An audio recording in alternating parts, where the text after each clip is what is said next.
kind of pride does it bring you being a part of the first program to reach 1,000 wins? It's amazing. When I was a 17-year-old kid coming from New Orleans, Louisiana, and decided to attend the University of Michigan, never really thought about being part of 1,000 wins, but now, being a coach back in my alma mater, couldn't be a better feeling, a special moment. It's a lot of great memories. What does it mean to be part of this brotherhood? Because there is such a legacy and a tradition here. It's nothing like it. I was blessed to play 5 years in the NFL, and being in some of those NFL locker rooms, the one thing that some guys envied was the relationships that Michigan football players had with each other.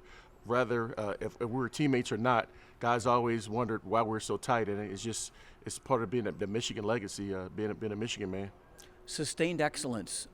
Winning's not easy. Continued winning is not easy. What does sustained excellence mean to you, and how can you kind of frame that for us? Yeah, I think it's culture.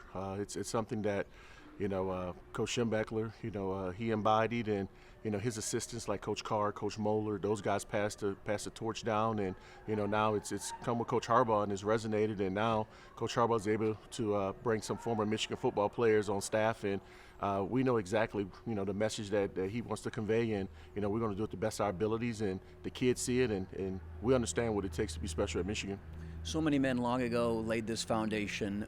The ones that you've met either as a player or when you've come back as a coach, the old legends before you were here, when you meet those guys, can you kind of share what that experience is like? Because those are guys that are part of this history before you were putting on the winged helmet.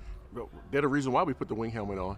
Just watching those guys, we were little boys, and just envision ourselves, doing that, running through that tunnel, scoring the touchdown in Michigan Stadium, and the best part is when we all get back together and you hear the stories from the different eras, the 60s, 70s, the 80s, and now knowing that the torch was passed and being able to share our stories with some of the younger guys, there's nothing like it. Do you recall the first time you went through that tunnel, and what kind of emotions did that stir up inside a young man? I just remember it was Notre Dame, 1999, first college football game, and actually that was my first Michigan football game. I had not been to the big house for a game, and I remember saying to myself, wow, this is 110,000 people. Please don't trip when you touch the banner. But it was a special moment for me, something that I'll never forget. Every time I run through the tunnel, I cherish that moment. I think about September of 1999. All right, and I just want to piggyback on that to wrap this part up. Do you have a favorite game, a favorite memory other than that first game that you'd like to talk about? Just a favorite game that you were a part of? Yeah, and I have many, but pick one if you could. Okay, the one for me is probably my last time in Michigan Stadium.